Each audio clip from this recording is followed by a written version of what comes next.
Bonjour et bienvenue à toi sur ma chaîne YouTube. Je suis Christelle et donc nous allons aborder aujourd'hui le sujet de la réincarnation. Vaste sujet, un sujet que je trouve toujours très intéressant.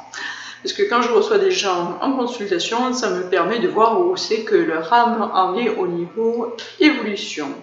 Donc je m'explique. Donc quand il y a la naissance de l'âme, c'est pour comparer, je vais beaucoup faire de comparaisons comme ça vous permettra de bien comprendre ce que je veux dire. C'est que quand on est, c'est notre âme née tout simplement, c'est comme l'équivalent d'un jeune enfant de 1 an ou 2 ans à qui l'on donne une mitraillette et les pleins pouvoirs. Je m'explique.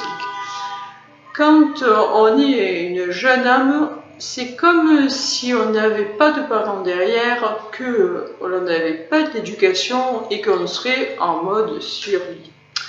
C'est-à-dire que quand d'ailleurs vous avez dû tout au long de votre vie rencontrer des gens qui sont dans la méchanceté, qui veulent du mal, qui ne peuvent pas s'empêcher d'être méchants, ce genre de choses, ce sont des jeunes âmes, parce qu'elles n'ont pas encore appris de leurs erreurs, elles ne sont pas entre guillemets pris des coups de pied que la vie leur aurait donné pour qu'ils comprennent comment se comporter tout simplement. Ça fait comme s'ils n'avaient pas eu deux parents derrière pour leur éduquer en disant ça tu peux le faire et ça tu ne peux pas le faire.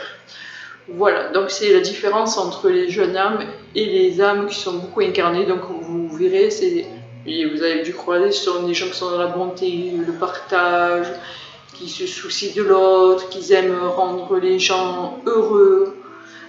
Donc voilà, c'est la différence, bien sûr, et aussi les milieux. Mais donc tout dépend de notre évolution et bien sûr on s'incarne beaucoup de fois. Et bien sûr, on peut s'incarner sur Terre et bien sûr sur d'autres planètes. Oui, ça va peut-être faire sourire quelques personnes, mais oui, bien sûr, on ne s'incarne pas forcément que sur Terre, même si c'est principalement nos incarnations sur Terre, mais ça peut nous arriver de nous incarner sur d'autres planètes selon ce que l'on a à apprendre. Donc, on va passer au mode d'emploi de la réincarnation. Alors, avant de s'incarner, il se passe souvent 50 ou 100 ans à peu près, hein, ça dépend de la personne, avant de se réincarner. Parce que souvent, quand l'on décède, en fait, que notre corps physique meurt, mais que notre âme monte, on va dire entre guillemets, même si on monte pas, c'est juste notre plan de conscience. Souvent, on veille sur notre famille, rester incarné, puis c'est là qu'après, on peut tout simplement se réincarner. Mais bien sûr, avant ça, avant de s'incarner, quand on est dans l'astral, on prépare entre guillemets tout le mode d'emploi de notre future vie. Par exemple, dans l'ancienne vie, on a appris ceci, on a appris cela, donc entre guillemets, c'est comme si on voyait, bon, ça je l'ai appris, ça c'est fait, mais là il me reste ça à apprendre, ça à apprendre, ça à apprendre. Et bien sûr, ça prend quand même un petit temps avant parce que tout est écrit. Même si j'aime pas dire tout est écrit à l'avance, oui, on se fait entre guillemets le programme général de tout ce que l'on doit apprendre. Bien sûr, une fois que l'on est incarné, on a le choix de faire ou de vivre ce que l'on a à vivre. Rien n'est imposé, d'où le fameux libre arbitre. Mais dans les grandes lignes, tout est écrit, comme je vous disais, ce que l'on doit apprendre, que ce soit professionnel, amoureux, santé, mais aussi, et malheureusement, comment on va mourir, à quel âge, bien sûr. Et oui, je sais, on passe un moment pas très positif, mais oui, tout est écrit d'avance. Bien sûr, on peut avoir un report dans la mort, ça peut venir un petit peu avant, un petit peu après, mais plus ou moins, c'est déjà écrit. Bon, c'est pas pour vous miner que je vous dis ça, mais c'est juste pour faire réaliser que l'on est sur Terre pour apprendre, pour évoluer. Et donc, comme je vous dis, on se prépare tout le programme à l'avance de ce que l'on doit vivre et de notre mission de vie.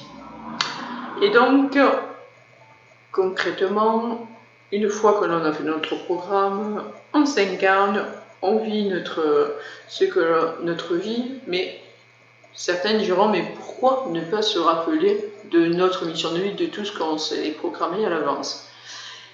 Eh bien, il y a une bonne raison. Et d'ailleurs, au début de l'ouverture de ma médiumnité, je posais cette question. On me dit, mais pourquoi vous me dites pas, ben tiens, là il va t'arriver ça, tu devras prendre ceci ou cela? Parce qu'il me disait, même avec l'évolution de ton âme et déjà ce que tu as appris, il faut toujours que vous, quand vous êtes humain, entre guillemets, quand vous êtes incarné dans la matière, il faut que vous testiez.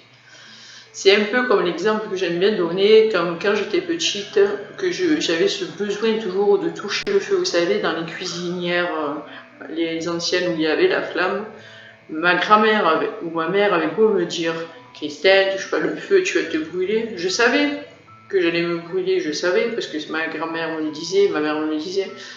Mais tant que j'ai pas touché, tant que je ne me suis pas brûlée, eh ben, j'ai voulu expérimenter, je n'avais pas arrivé à comprendre la leçon. Et pour beaucoup de choses dans la vie, il faut que l'on fasse nos propres expériences. Et ça a dû vous arriver en tant qu'humain de savoir que l'on ne doit pas faire certaines choses, mais qu'on le fait quand même si on sait que ça va mal se passer, mais on a besoin d'aller jusqu'au bout. Et je vous invite à mettre en commentaire vos propres expériences là-dessus. Donc ces étapes que vous avez, entre guillemets, été obligé de faire pour réaliser et comprendre surtout cette leçon. Une fois que vous êtes allé au bout, entre guillemets, de ce que vous deviez faire, que vous avez compris le leçon, mais je vous invite à marquer une de vos expériences là-dessus. Ça pourrait être sympa pour débattre sur ce sujet. Et donc voilà, bien sûr nous avons des milliers d'incarnations, et comme je le disais en début, pas toujours forcément sur Terre. Il existe beaucoup de choses sur cette Terre, dans ce monde d'incarnés, et que je parlerai dans une prochaine vidéo. Voilà, donc si vous avez des questions sur la réincarnation, ou si j'ai oublié quelque chose, n'étant pas encore une pro de la vidéo, je vous invite à mettre vos questions et j'y répondrai avec plaisir. Voilà, je vous invite à liker, à partager ma page, et je vous dis à très bientôt dans une prochaine vidéo. C'était Christelle. Ciao, ciao.